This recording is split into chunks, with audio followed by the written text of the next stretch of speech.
The quarantine flag snapped crimson against the pale March sky as Sarah Keller pressed her back to the rough planks of the general store, watching guards patrol the barricaded streets of Abilene, Kansas, with rifles slung across their shoulders.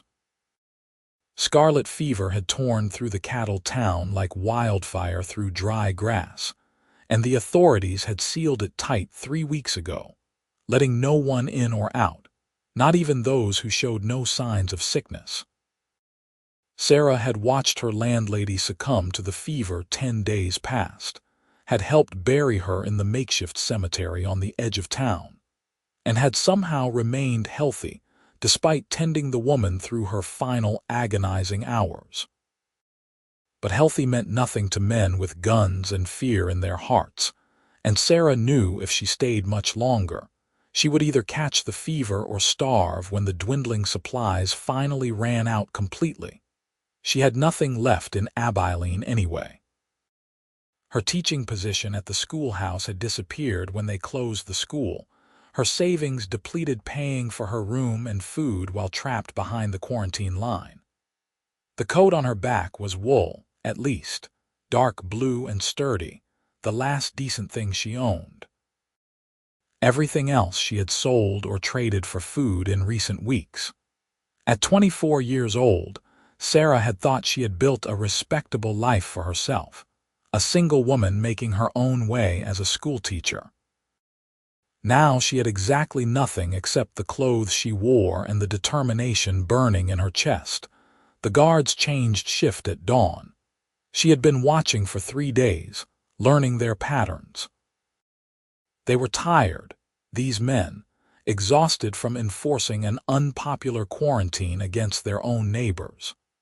When the night guards trudged away and the day shift gathered near the main barricade to receive instructions, there would be perhaps 2 minutes when the northeastern corner went unwatched. Sarah waited, her heart hammering so hard she thought it might break through her ribs.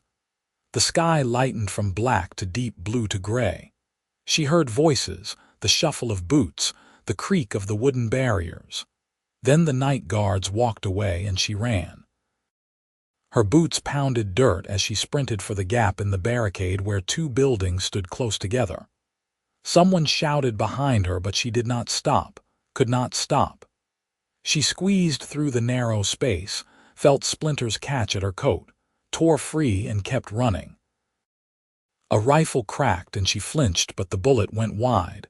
And then she was beyond the buildings, racing toward the open prairie with her lungs burning. She ran until her legs gave out, collapsed in the tall grass, gasped for air. When she finally lifted her head, Abilene sat small in the distance, the red flags barely visible. No one had followed.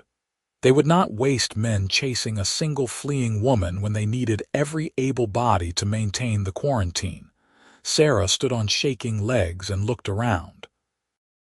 Empty prairie stretched in every direction, grass rippling in the cold wind. She had fled east away from the main road into open country.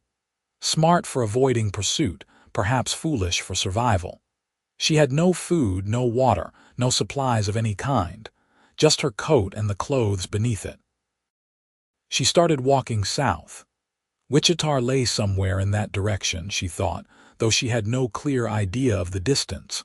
50 miles. More. She had heard cowboys talk about the trail towns, the distances they covered driving cattle north. She had never paid close attention, never imagining she would need such knowledge. The March sun climbed higher but gave little warmth. Kansas in early spring was a temperamental beast, cold nights and uncertain days. Sarah walked steadily, trying to conserve her strength. Her stomach cramped with hunger, but she ignored it. Hunger was nothing new these past weeks. By afternoon, she was stumbling more than walking. The prairie looked exactly the same in every direction, endless grass and empty sky. No landmarks, no roads, no signs of human habitation. Panic began creeping into her chest. What had she done? She might have lasted another week in Abilene, might have survived the fever. Now she would die out here alone, her body food for coyotes. Then she saw the rider. He was perhaps a quarter-mile distant, moving slowly across her path. Sarah shouted and waved her arms, too desperate to care about caution.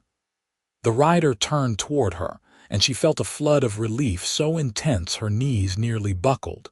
He rode closer, and Sarah saw a man in his late 20s, lean and weathered, wearing a battered hat and canvas coat. His horse was a solid bay, well kept despite the hard country. The man studied her with careful eyes, neither friendly nor hostile, taking in her disheveled appearance and the obvious lack of supplies. "Help me," Sarah said, hating how her voice cracked. "Please, I need help." The cowboy pushed his hat back slightly. "You are a long way from anywhere, miss." "I know. I fled Abilene, the quarantine." The words tumbled out. "I had to get out. I had no choice. They were not letting anyone leave and the food was running out, and I have been healthy this whole time. I swear I am not sick. Please do not turn me away." She saw something shift in his expression, though his face remained mostly impassive. "Abilene. That is 40 miles north. I have been walking since dawn. You got no horse, no supplies, no food or water." "It was not a question. Just my coat," Sarah said. "That is all I have left." The cowboy was quiet for a long moment, his horse shifting beneath him. Sarah could see the calculation happening behind his eyes. She was a stranger fleeing quarantine, possibly carrying disease, certainly trouble. The smart thing would be to ride away, leave her to her fate. "My name is Wade Osborne," he said finally. "I work a small ranch about 8 miles southeast of here. You can ride with me, get some food and water, rest a spell." The relief was so overwhelming Sarah felt tears sting her eyes. Thank you so much. I am Sarah Keller. I was a teacher in Abilene before everything happened." Wade dismounted and offered her his canteen. Sarah drank greedily, the water the finest thing she had ever tasted. He pulled some jerky from his saddlebag and she ate it standing there, too hungry for dignity. "You will ride," Wade said, gathering his reins. "I will walk a while. The horse can carry us both, but she has been working all morning, and I would rather not strain her." He helped Sarah into the saddle, and she settled there gratefully, her legs trembling with exhaustion. Wade started walking, leading the horse southeast across the prairie. Sarah watched him, this stranger who had chosen kindness when he could have easily ridden away. "Why did you help me?" she asked after a while. Wade glanced back at her. "Because you needed help.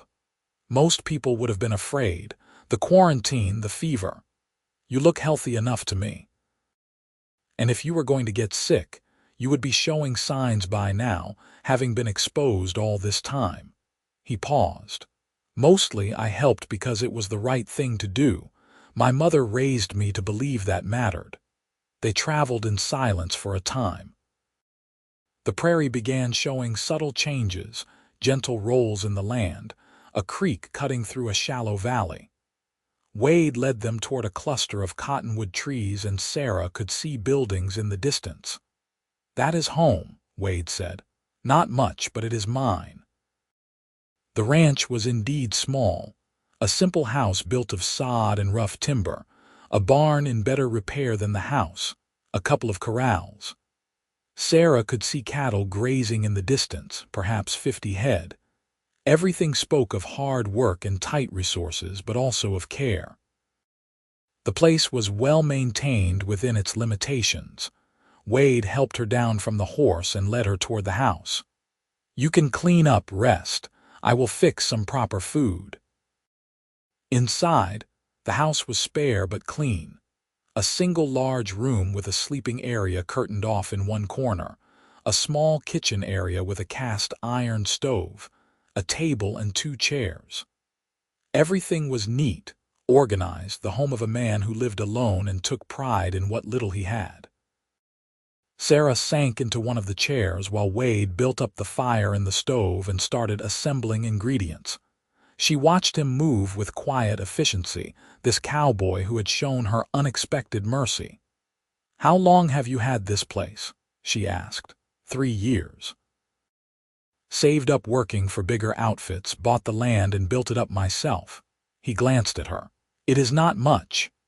"It is wonderful," Sarah said honestly. "You have built something real, something that is yours. That is more than most people can say." Wade looked at her with something that might have been surprise, then returned his attention to the stove. Soon the smell of bacon and beans filled the small house, and Sarah's stomach cramped with anticipation. They ate in companionable silence. Sarah tried to pace herself, but the food was so good, the first real meal she had eaten in weeks. Wade refilled her plate without comment, and she ate that too, finally feeling human again. "You can stay tonight," Wade said when they finished. "Rest up, get your strength back. Tomorrow I will take you into Wichita if you want. It is about 15 miles south." "I have no money," Sarah admitted. "Nothing to pay you with. Did not ask for payment. Even so, I should explain. I lost everything in Abilene. My teaching position, my savings, all my possessions except what I am wearing. I have no family, no resources. I am entirely dependent on charity at the moment, and I hate it." Wade stood and began clearing the dishes. "You will land on your feet. A woman with your education, you can find work. Wichita is growing, they are always needing teachers and such. Perhaps." Sarah felt exhaustion creeping over her now that she had eaten. The weeks of stress and fear, the desperate flight, the long walk across the prairie, all of it caught up at once. "You should sleep," Wade said, noticing. "Take the bed, I will make up a bedroll out here." "I cannot take your bed." "You can and will. You have been through hell, miss. Take the comfort while it is offered." Sarah was too tired to argue. She retreated behind the curtain and collapsed onto the narrow bed, not even removing her boots. Sleep claimed her instantly. She woke in darkness, disoriented, her heart pounding.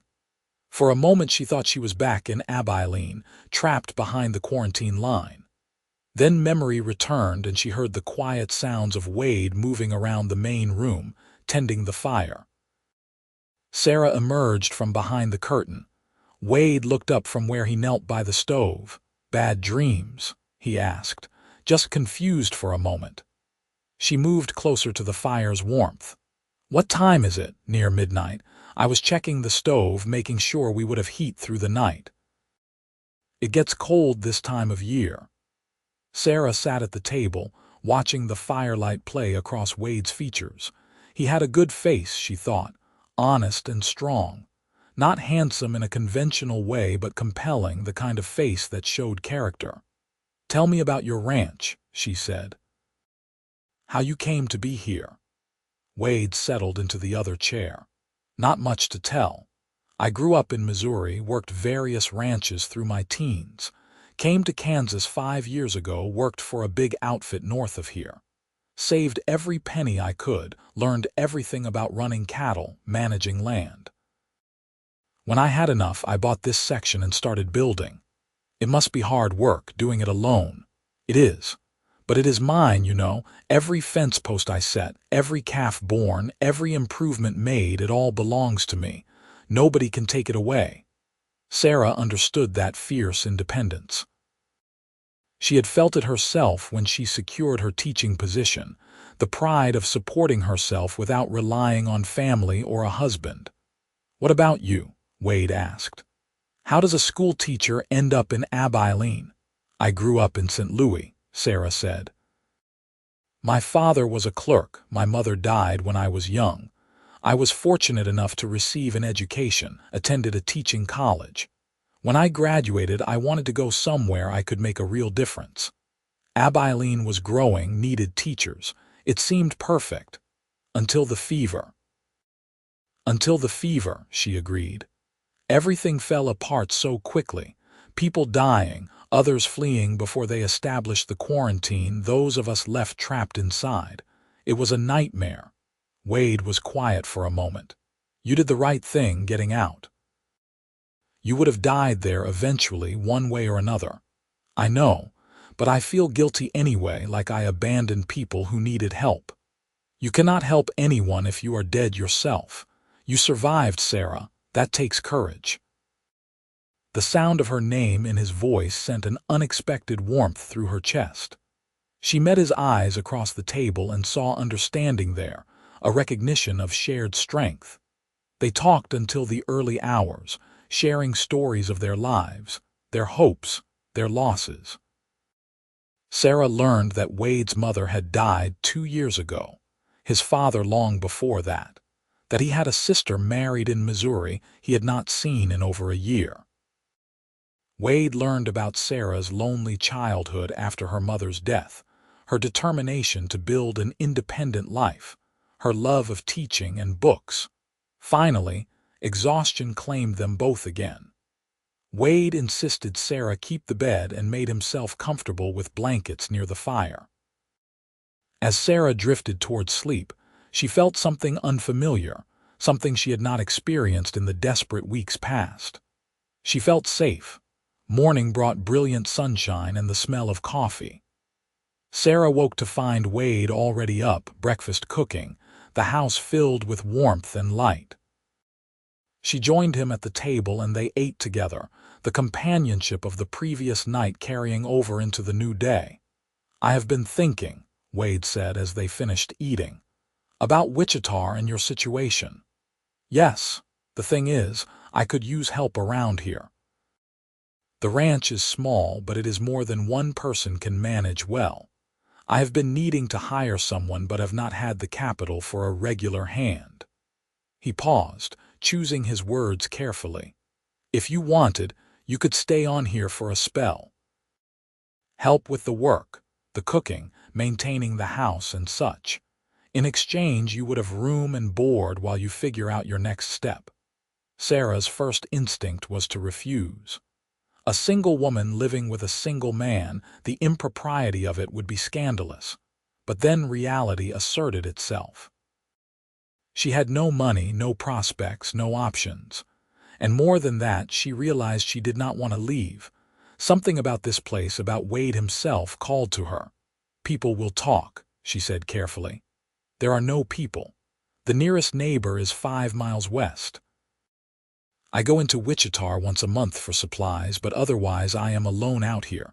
Nobody would know and nobody would care. I do not know anything about ranch work. You can learn. You are educated, capable. The work is hard but not complicated." He met her eyes. "I am not asking you to stay forever, Sarah. Just offering you a place to land while you get back on your feet." She knew she should think it through, consider all the implications, but her heart had already decided. "Yes," she said. "Thank you. I would like to stay at least for a while."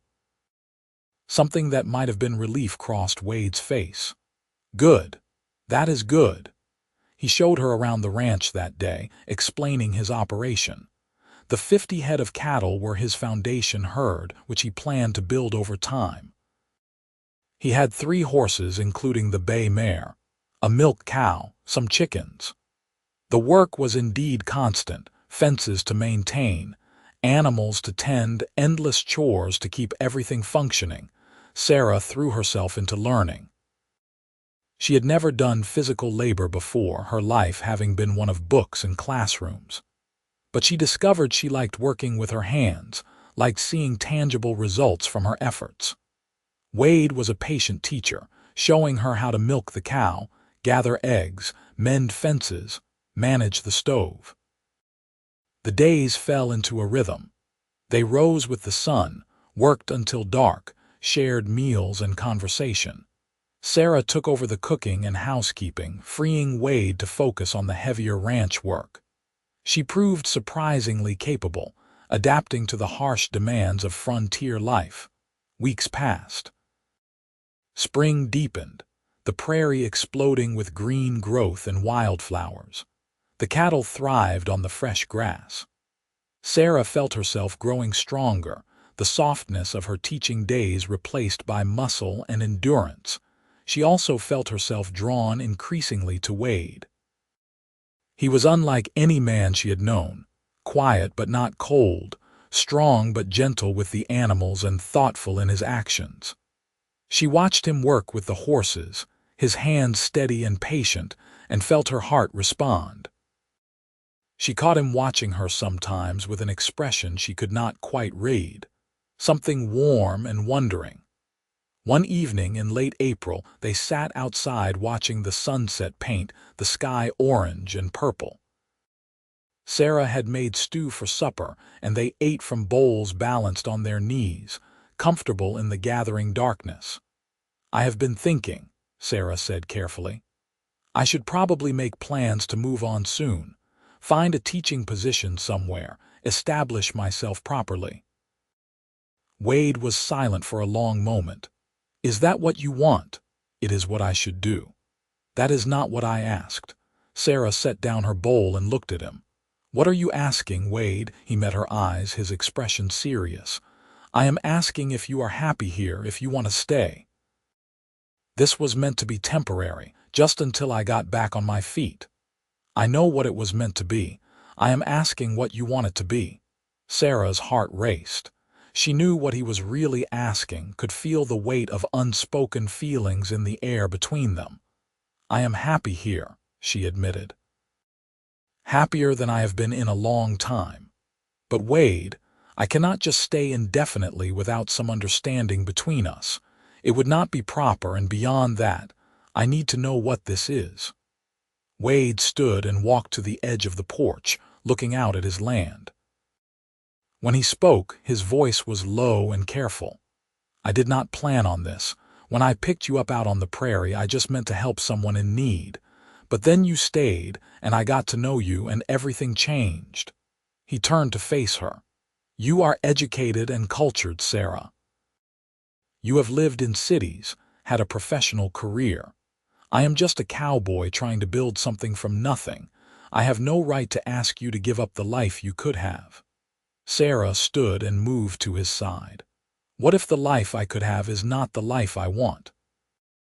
What if I want this, what we have built here together? This is a hard life. Isolation, constant work, barely scraping by most months. You deserve better. You do not get to decide what I deserve." She took his hand, felt his calloused fingers close around hers. "I know my own mind, Wade Osborne. I have built a life alone, supported myself, made my own choices, and I am choosing this. I am choosing you if you will have me." Wade pulled her close, his arms wrapping around her. Sarah felt the solid warmth of him, the steady beat of his heart against her ear.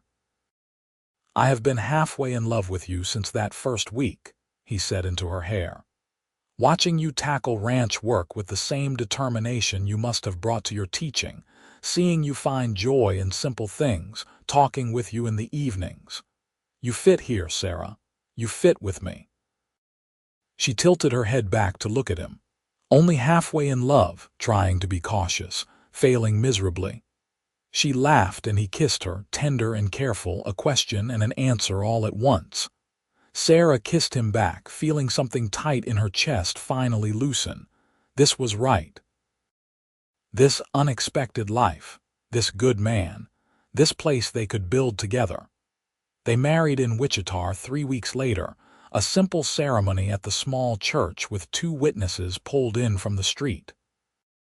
Sarah wore a dress Wade bought for her, simple blue calico, and felt more beautiful than she ever had in her finer clothes back in St. Louis.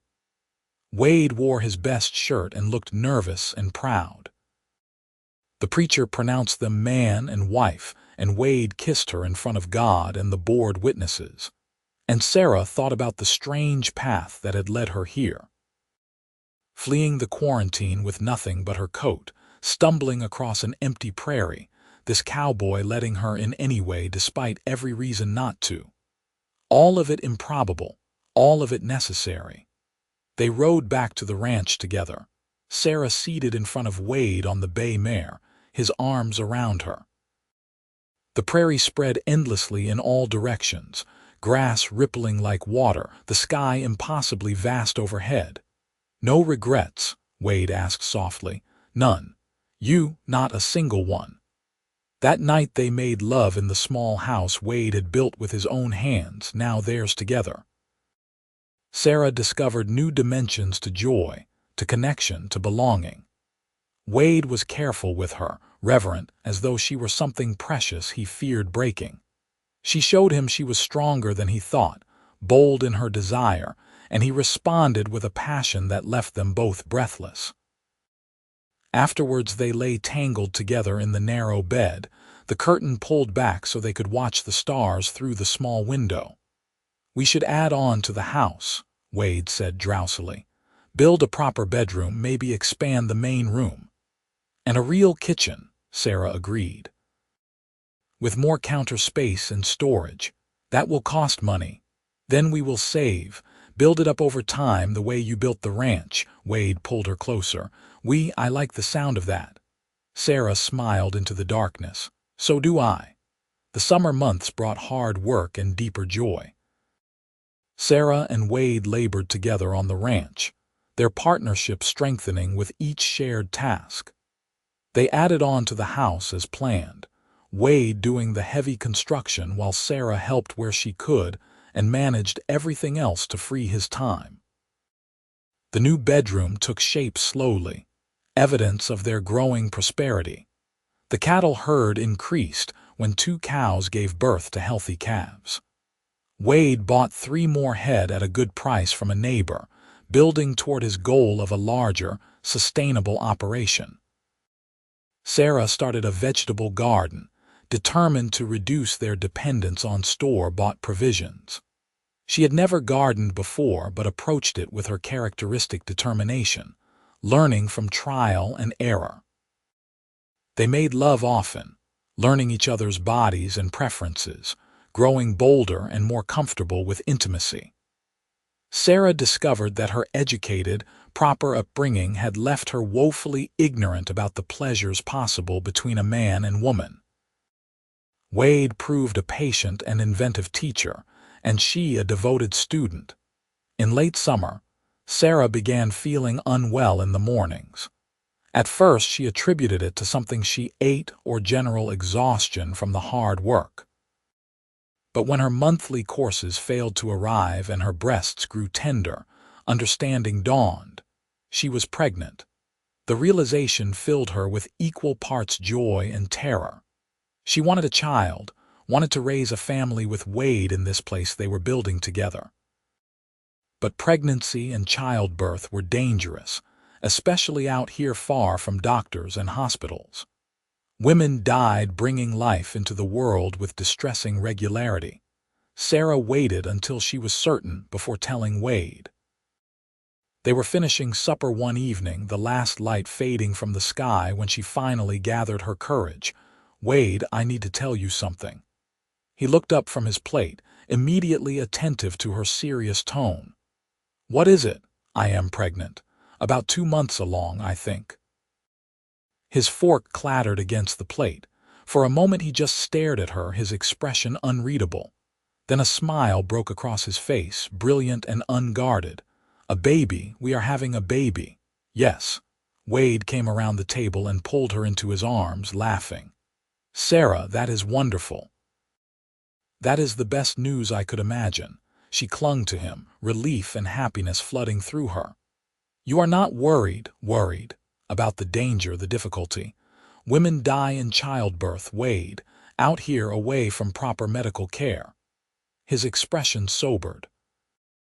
"I will not lie and say I am not concerned, but we will handle it the same way we handle everything else, together." He placed his hand gently on her still flat stomach. "Our child, Sarah, a piece of both of us." Over the following months, Wade became almost absurdly protective. He insisted Sarah reduce her workload, took over tasks she had been managing, worried constantly about her health and safety. Sarah tolerated it because she understood the fear behind it, but also pushed back when his concern became excessive. "I am pregnant, not fragile," she told him one afternoon when he tried to prevent her from hanging laundry. "Women have been doing this since the beginning of time. I need to stay active and useful. I just want you safe. I know, and I love you for it. But you have to trust that I know my own limits." They compromised, Sarah continuing to work but being more mindful of not overtaxing herself.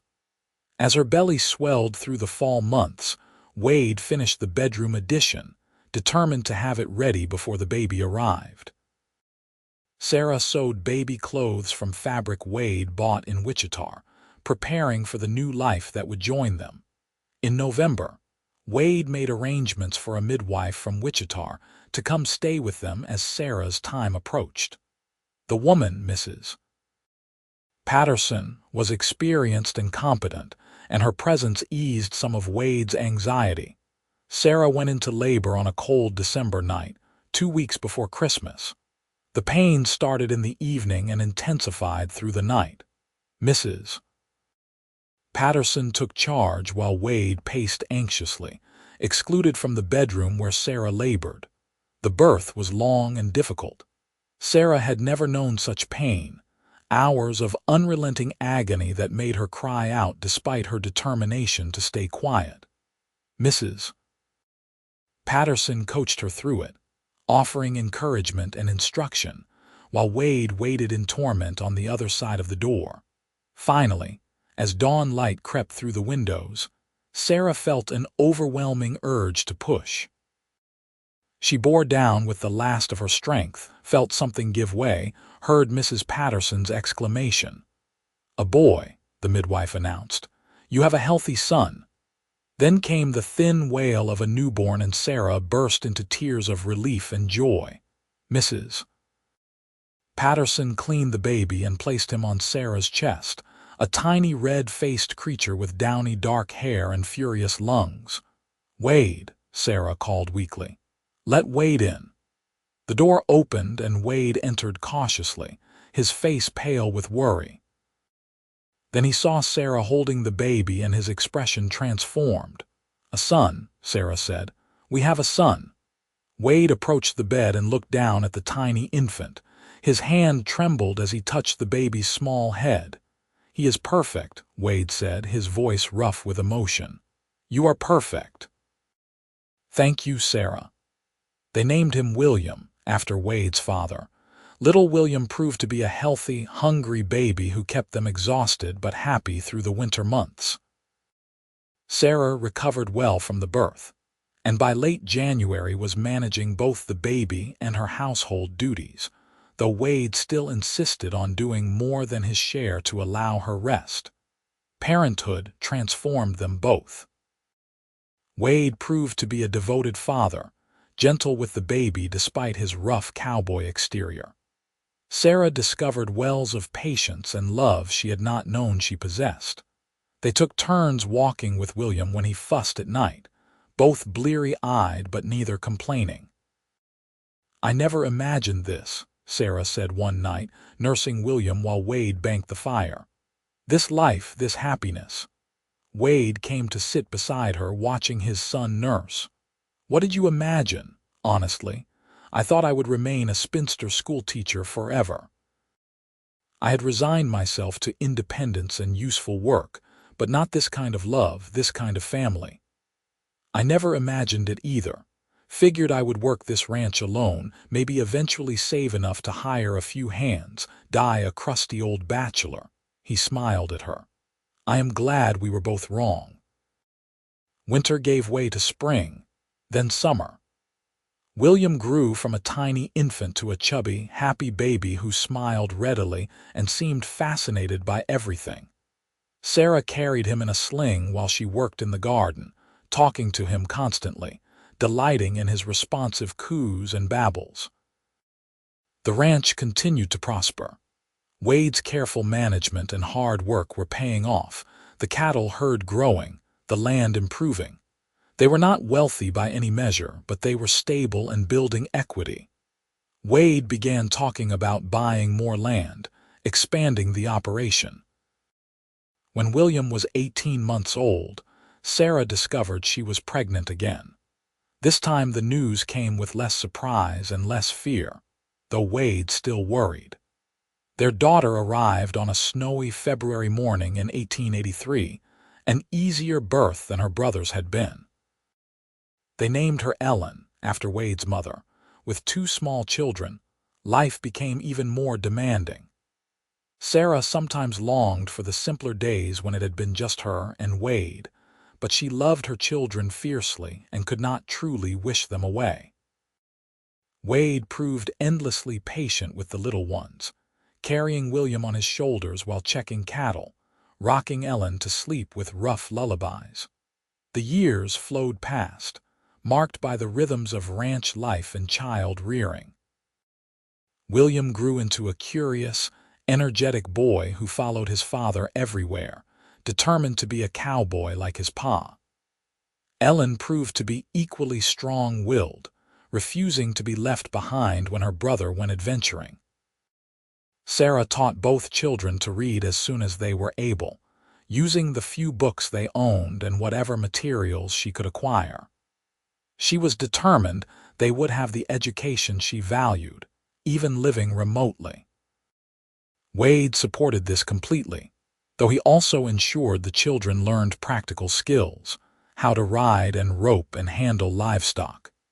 In 1885, when William was 5 and Ellen 3, Wade made a decision that both excited and terrified Sarah. He bought additional land adjoining their section, doubling the size of the ranch. "It is a risk," he admitted when they discussed it, "but the land is good and the price is fair. With this much acreage we can run 100 head, maybe more. Build something substantial, something we can pass on to William and Ellen." "Can we afford it?" "Just barely. It will be tight for a couple years, but I think we can make it work." Sarah trusted his judgment. She had learned enough about ranching to understand what he was attempting, the careful calculation involved. More than that, she trusted Wade himself, his work ethic and intelligence. The expansion did indeed stretch them thin. There were months when they worried about making payments, when unexpected expenses threatened to topple their precarious finances. But Wade worked harder than ever, and Sarah managed every penny with fierce efficiency. They hired a young ranch hand, a boy of 17 named Tom, to help with the increased workload. Tom lived in the barn and took his meals with the family, becoming almost another son to Sarah and Wade. Slowly, painfully, the gamble paid off. The larger herd generated more income, enough to cover the land payments with a little left over. By William's 7th birthday, they were stable again, the ranch established as a solid operation. That summer, Sarah discovered she was pregnant for a third time. At 33, she was older now, more aware of the risks. But she also had experience on her side, and Mrs. Patterson, who had delivered Ellen and agreed to come again. This pregnancy proved more difficult than the previous two. Sarah was exhausted constantly, struggled with sickness throughout. Wade worried and fussed, while William and Ellen tried to be helpful in the way small children do, which sometimes created more work than it saved. The baby, another boy they named James, arrived in late March of 1886. The birth was hard, leaving Sarah weak and depleted. For several weeks, she could do little beyond nursing James and resting. Wade managed everything else with Tom's help, while William and Ellen learned to be more self-sufficient. Sarah recovered slowly but completely, her strength gradually returning. By summer, she was back to her normal duties, though Wade insisted on keeping Tom on permanently to reduce her workload. She was grateful for the help, though she missed the simpler days when it had been just her and Wade building their life together. Still, she could not regret the path they had taken. Their 3 children were healthy and happy, the ranch was thriving, and she and Wade remained deeply in love despite the demands of their life. One evening in late August, after the children were finally asleep and the day's work completed, Sarah and Wade sat on the porch watching the stars emerge. "You ever think about that day I found you on the prairie?" Wade asked. "Sometimes. It feels like a lifetime ago. You were so desperate, so determined, I almost rode on, figured you were someone else's problem." Sarah looked at him sharply. "You never told me that. I am not proud of it, but for about 30 seconds I considered just leaving you there. Then I looked at your face and I could not do it." He took her hand. "Best decision I ever made, stopping to help. I thought the same thing many times. If you had ridden past, I would have died out there. Everything I have now, our life, our children, all of it exists because you chose kindness over caution. We built this together, Sarah. I gave you a chance, but you made it into something real." She leaned against him, comfortable and content. "We make a good team. The best." They sat in silence, watching the night deepen. Somewhere in the distance, a coyote called, lonely and wild.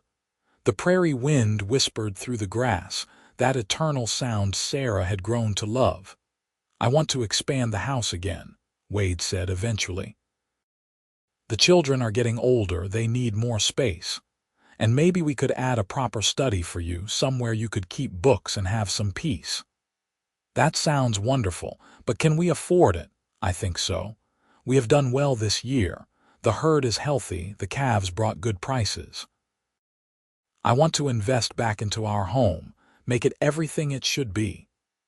They planned the expansion through the fall, Wade drawing crude sketches while Sarah suggested improvements. The new addition would include 2 small bedrooms for the children, a study for Sarah, and an expanded living area.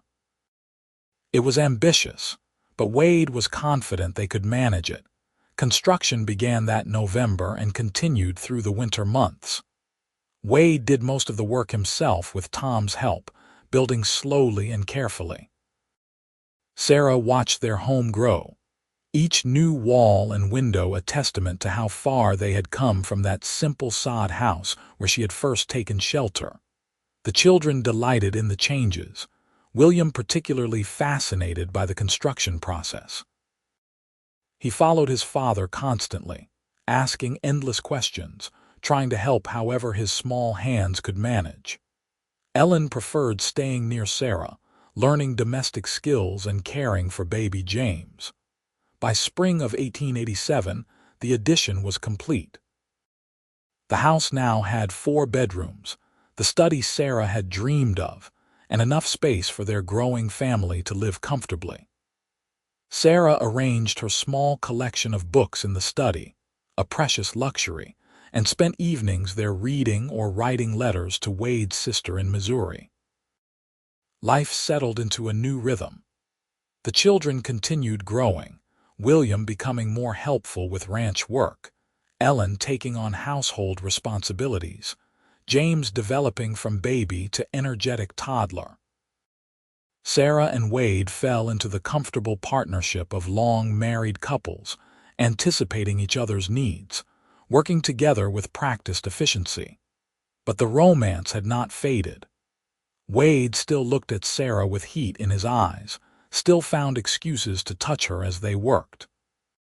Sarah still felt her heart quicken when Wade came in from the range, weathered and strong. They made love less frequently than in their early days, the demands of children and work taking their toll, but when they came together, it was with deep familiarity and enduring passion. In the fall of 1888, tragedy struck the region. A massive blizzard swept down from the north in late October, catching everyone unprepared. The temperature dropped 40 degrees in hours, snow falling so thick visibility dropped to mere feet. Wade was out checking fences when the storm hit. Sarah saw the weather changing and felt fear grip her heart. She got the children inside, secured the animals she could reach, and waited. Hours passed. The storm intensified, howling wind driving snow against the house. Night fell and still Wade had not returned. Sarah tried not to panic, tried to believe he had found shelter somewhere, but terror gnawed at her. She kept the children calm, fed them supper, put them to bed with stories and reassurance. Then she sat by the window, watching for any sign of Wade, praying desperately. Near midnight, she heard something at the door. She rushed to open it and Wade stumbled in, covered in snow, shaking violently with cold. Sarah cried out and helped him inside, stripping off his frozen coat and boots. "I got turned around," Wade said through chattering teeth.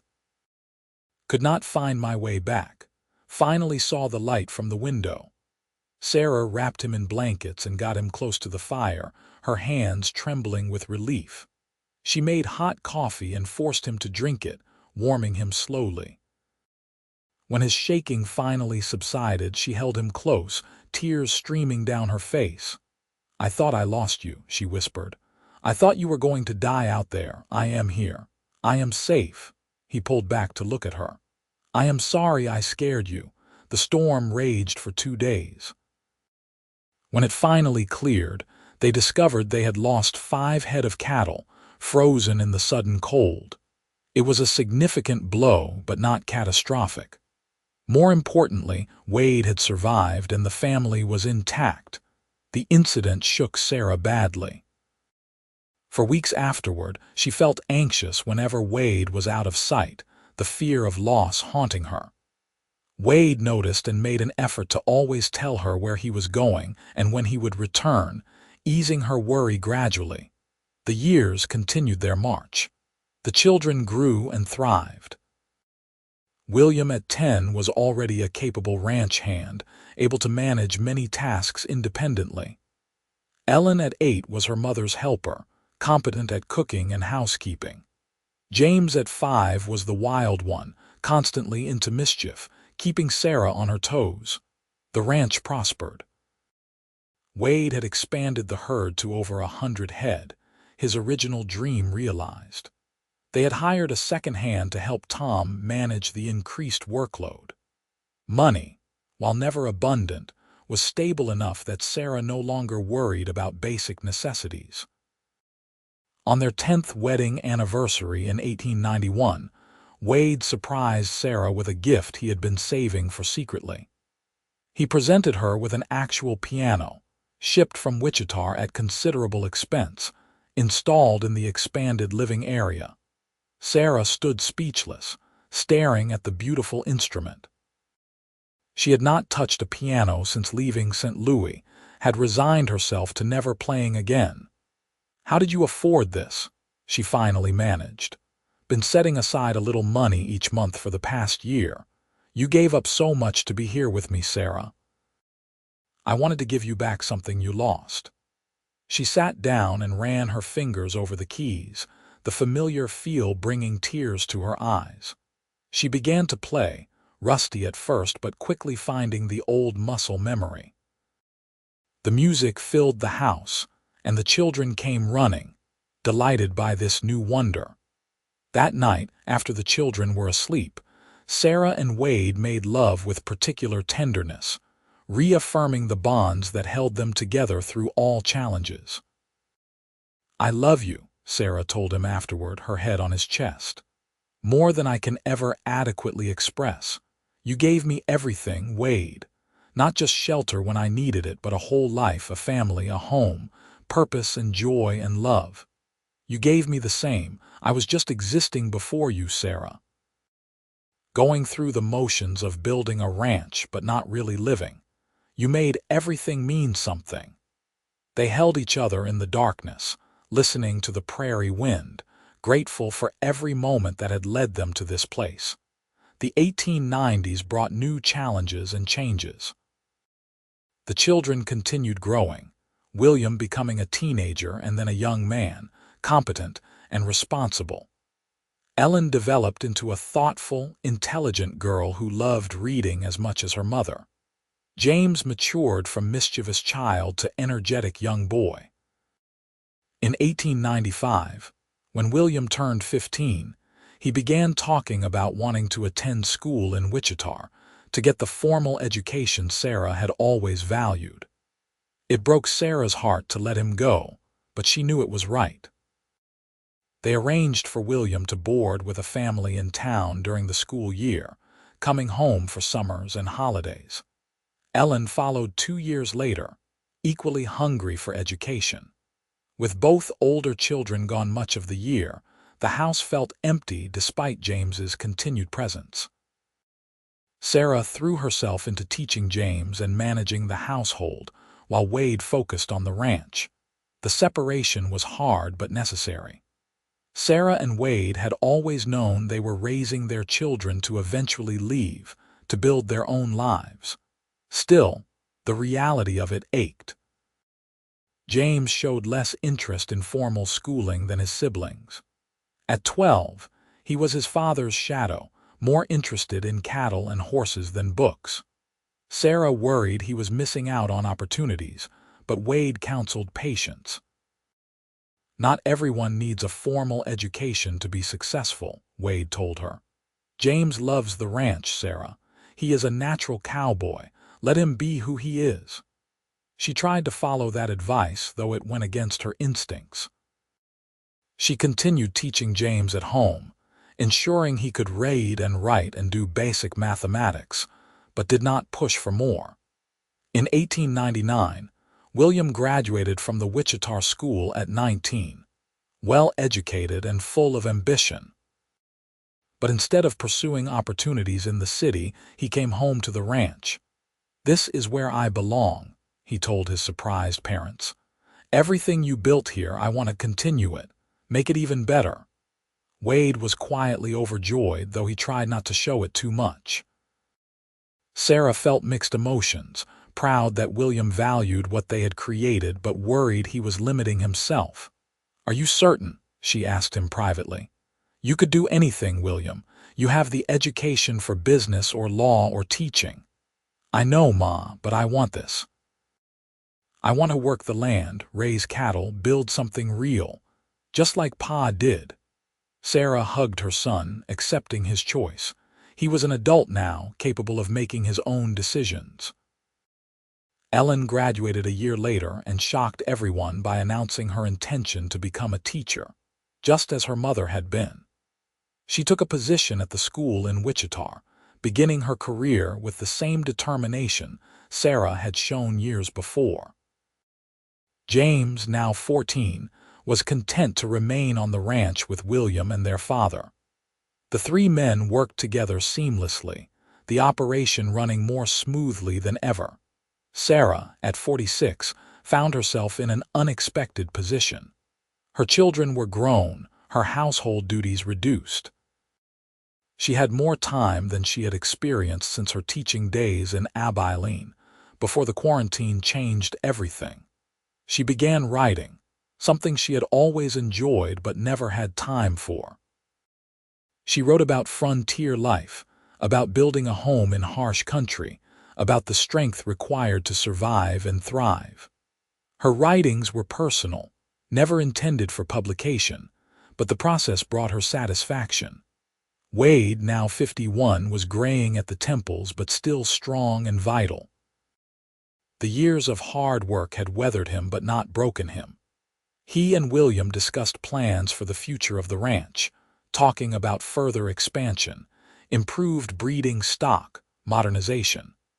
One evening in the summer of 1901, Sarah and Wade took a rare moment alone together. With William and James handling the evening chores, they walked out across the prairie to a spot they particularly loved, a small rise overlooking the ranch. 20 years, Sarah said, looking at the house and barns and corrals, all the evidence of their labor. 20 years since we married. Best 20 years of my life, Wade said. He put his arm around her. Though I am counting from the day I found you on the prairie, that is when it really started. I was so desperate that day, so frightened and alone, I had nothing but my coat. You had yourself. Your strength and determination. That was enough. They stood together watching the sun set, painting the sky in brilliant colors. The prairie stretched endlessly in all directions, grass rippling in the eternal wind. The cattle grazed peacefully, the horses moved in their corral, smoke rose from the house chimney. "We built something good here," Sarah said. "Against all odds, with nothing but hard work and faith in each other, we built something that will last. We did. And it is not finished yet. We have years ahead of us, Sarah. More building to do, more life to live." She smiled and kissed him, this cowboy who had let her in when he could have turned away, who had given her everything. The years continued. Ellen married in 1903, a young teacher she met in Wichita, a good man who valued education as much as she did. They settled in town, building their own life. Wade and Sarah attended the wedding with pride and joy, watching their daughter embark on her own journey. William married in 1905, a rancher's daughter from a neighboring spread. It was a good match, the young woman as capable and hardworking as William himself. They built a small house on the ranch property, planning to eventually inherit and continue the operation. James, now 20, showed no signs of settling down, content to work the ranch and live freely. Sarah worried about him sometimes, but Wade counseled patience. "He is still young. He will find his path when he is ready." In 1907, Sarah became a grandmother when Ellen gave birth to a daughter. The joy was immense, holding the tiny baby and seeing the continuation of their family line. William and his wife announced their own pregnancy soon after, doubling the happiness. Sarah, at 53, felt the years in her body, the accumulated wear of frontier life. But she was healthy and active, still managing her household, still working in her garden, still playing piano in the evenings. Wade showed his age more, moving a bit slower, but remained capable and strong. They had built something remarkable from nothing. The ranch now encompassed several thousand acres, supported 200 head of cattle, employed multiple hands. The small sod house had become a substantial home, comfortable and well-appointed. Their children were successful and happy, starting families of their own. One night in late autumn, Sarah and Wade sat together in the study, the room illuminated by lamplight. Wade was reviewing the ranch accounts while Sarah worked on her writing. The comfortable silence between them spoke of decades together, countless shared moments. "Sarah," Wade said eventually, setting down his pencil, "do you ever regret it? Giving up your teaching career, your city life, everything you had planned?" She looked up from her writing, surprised by the question. "Never, not for a single moment. Why do you ask?" "I just wonder sometimes if you feel like you sacrificed too much. You had so many opportunities, so much potential." Sarah set down her pen and moved to sit beside him. She took his weathered hand in hers, feeling the familiar calluses, the strength that remained. "I had one life planned," she said gently. "Then the quarantine happened and that life ended. I could have fought to rebuild something similar, could have gone to another city and taught in another school. But I found something better. I found you, Wade. I found this life we built together. I would not trade it for anything. Even on the hardest days, when the work is endless and the money is tight and everything seems to go wrong, even then, because we face those days together. We have built something real and lasting, raised 3 good children, created a legacy." "How could I regret any of that?" Wade pulled her close, kissing the top of her head. "I love you, Sarah Osborne. Have from the beginning, will until the end. I love you too, my cowboy who let me in when I had nothing. You had everything. I just helped you realize it." They sat together in the peaceful study, surrounded by the evidence of their life. Outside the window, the prairie stretched endlessly under the stars, unchanged by human effort, eternal and beautiful. The years flowed on like the wind across the grass. Grandchildren arrived, William and Ellen both building families. James finally married at 25, a spirited young woman he met at a cattle auction. The ranch continued its slow, steady growth. prospering under William's management as Wade gradually stepped back from daily operations. Sarah and Wade entered their 60s, slowing but not stopping. They had earned their rest but could not fully relinquish the habits of a lifetime. Wade still rode out to check the cattle most mornings, though he let William handle the heavy work. Sarah still managed the house, though William's wife had taken over much of the cooking and daily chores. In the evenings, they sat together on the porch they had rebuilt 3 times over the years, watching the sun set over the land they had claimed and cultivated. Sometimes their children visited, bringing grandchildren who filled the house with noise and laughter. Other times it was just the two of them, comfortable in their shared silence. On their 30th anniversary in 1911, the family gathered for a celebration. Ellen came from Wichita with her husband and 3 children. James and his wife brought their 2 boys. William's family, living on the property, had expanded to 4 children. The house overflowed with 3 generations, chaotic and joyous. That evening, after the children were finally settled, Sarah and Wade slipped away to their bedroom. Sarah caught sight of herself in the mirror, a woman of 57 now, hair more gray than brown, face lined by years of sun and wind and smiling. Beside her, Wade at 61 was weathered and graying but still the man she loved. 30 years, she said wonderingly. Sometimes it feels like yesterday I stumbled across that prairie.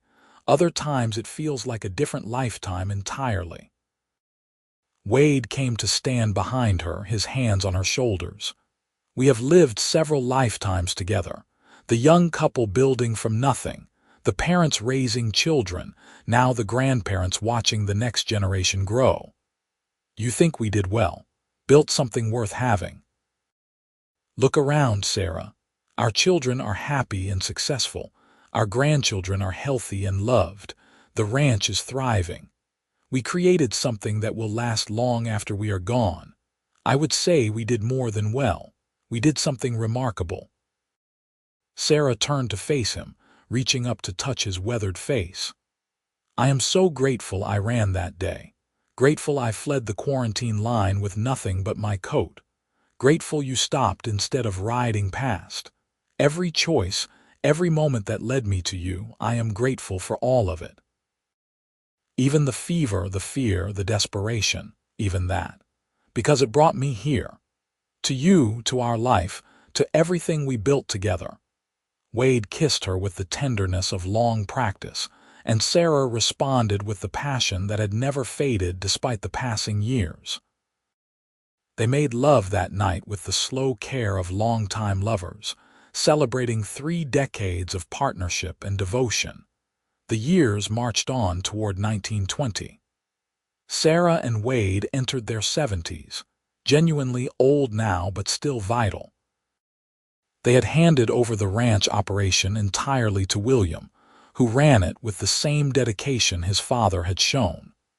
But Sarah and Wade remained on the property, in the house they had built and rebuilt and expanded over the decades. The Great War had come and gone, touching them only peripherally. Their grandsons were too young to serve, though they watched young men from Wichita march off to fight. The world was changing, automobiles appearing on the roads, electricity reaching even rural areas. But the prairie remained unchanged, and their life continued in familiar patterns. Sarah at 66 had slowed considerably, arthritis making her hands stiff and painful. But she still played the piano most days, still tended a small garden in summer, still wrote in her study.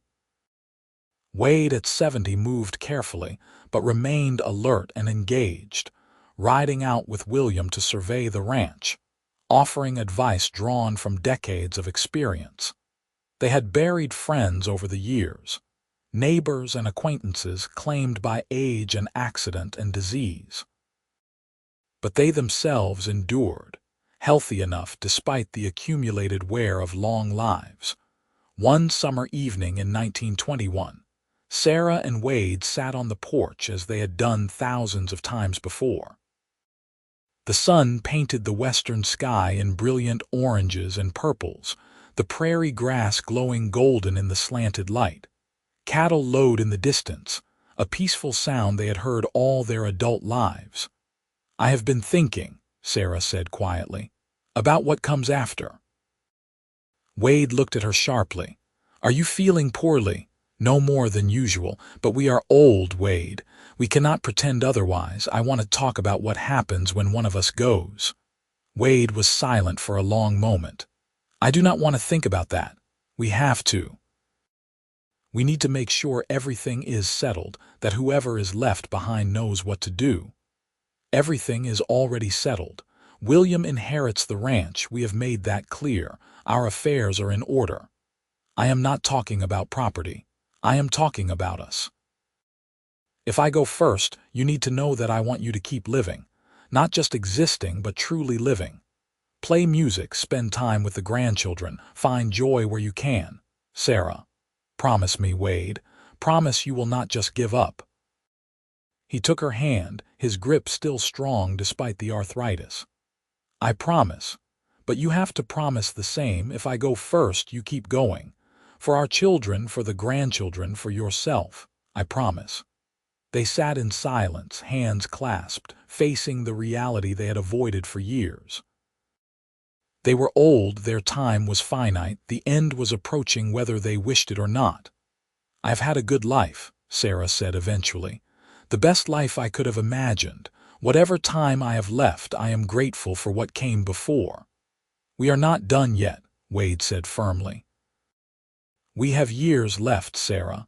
I plan to be here bothering you for a good while longer."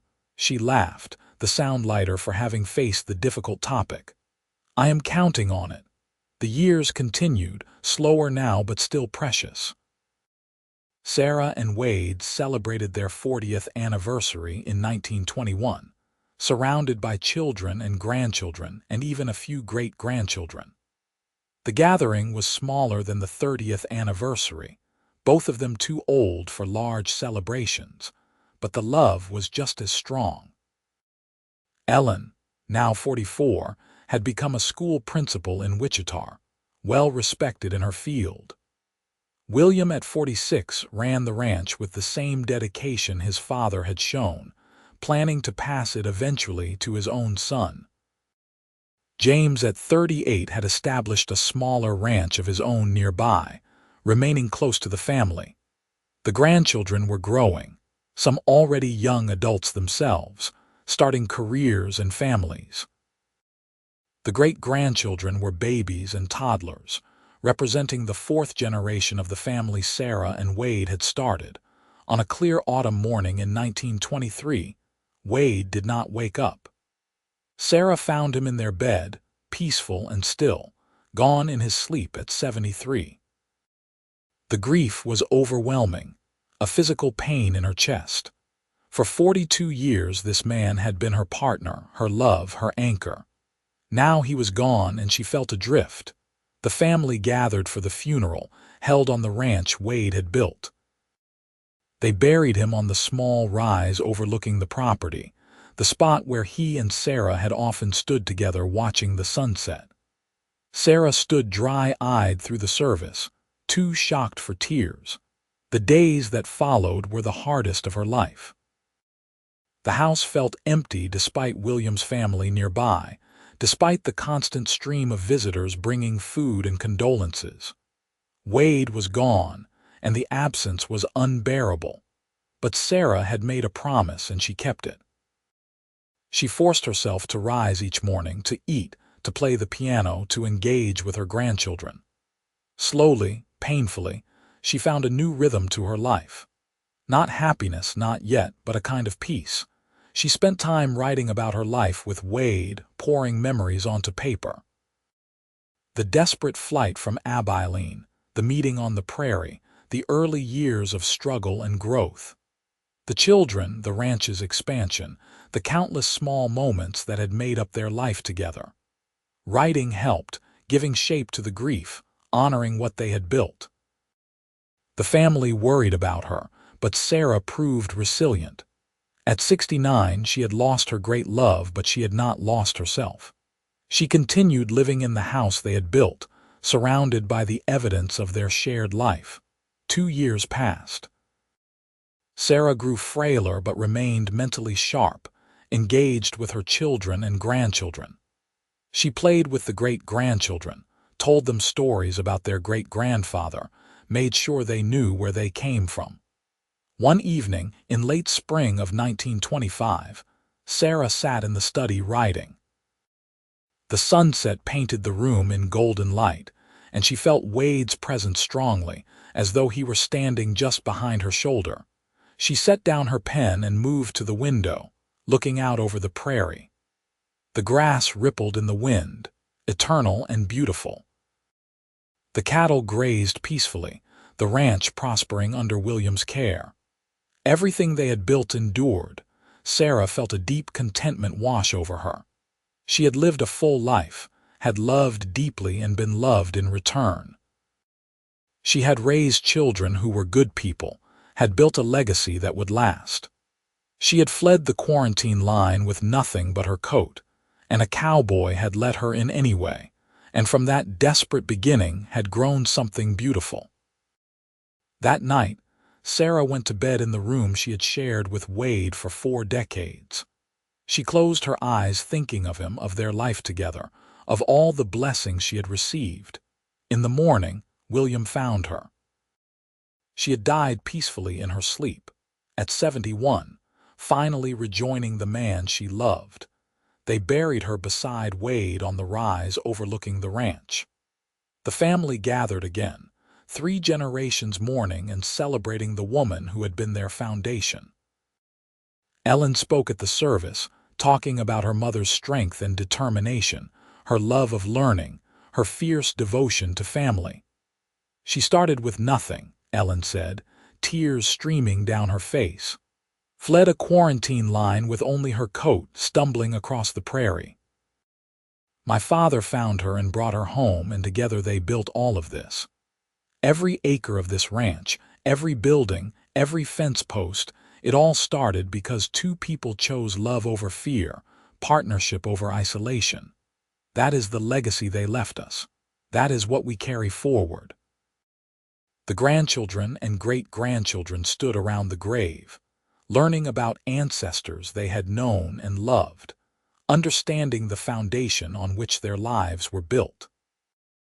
William stayed after the others left, standing between his parents' graves, looking out over the land they had claimed and cultivated. "We will keep it going," he said quietly. "Everything you built, everything you taught us, the ranch will endure, the family will endure, your love will endure." The wind whispered through the grass, carrying his words across the prairie.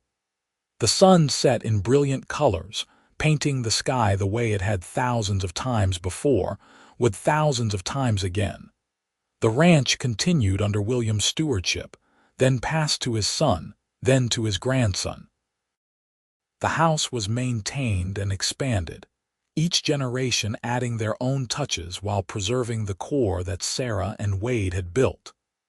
The family grew and branched, spreading across Kansas and beyond, but always remembering their origins. The story became family legend, passed down through the generations. The desperate schoolteacher fleeing quarantine, the cowboy who stopped to help, the life they built together from nothing. Each retelling honored the courage and love that had started it all.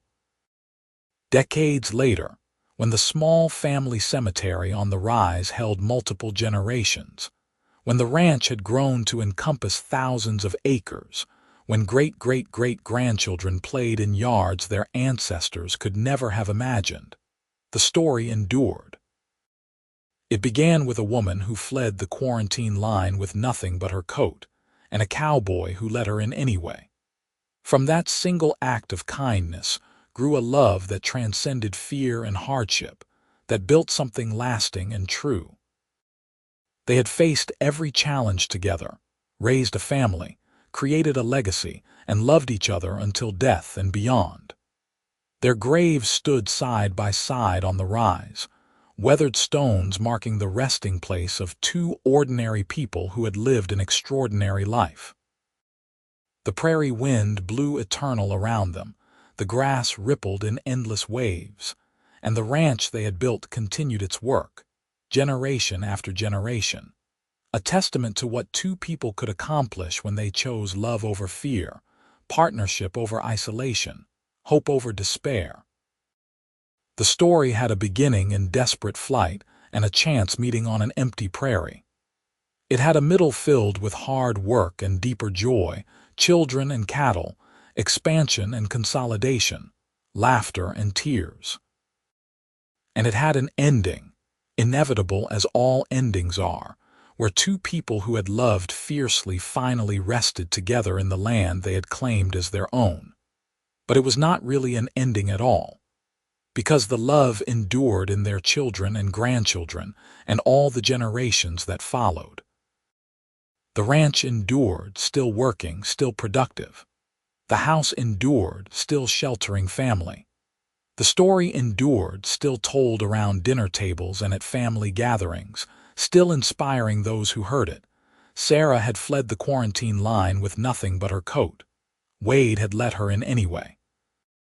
And from that desperate beginning, that single choice, had grown something that would never truly end. Love like that could not die. It lived on in the land they had worked, the home they had built, the family they had raised, and the story they had lived together. That was their legacy. Not wealth or power or fame, but love that endured across generations, built something lasting from nothing, and proved that even in the hardest circumstances, with the barest resources, two people choosing each other could create something beautiful that would outlast them both. The prairie wind blew eternal, the grass rippled in endless waves, and the story of Sarah and Wade lived on, a testament to courage and kindness and love that conquered all.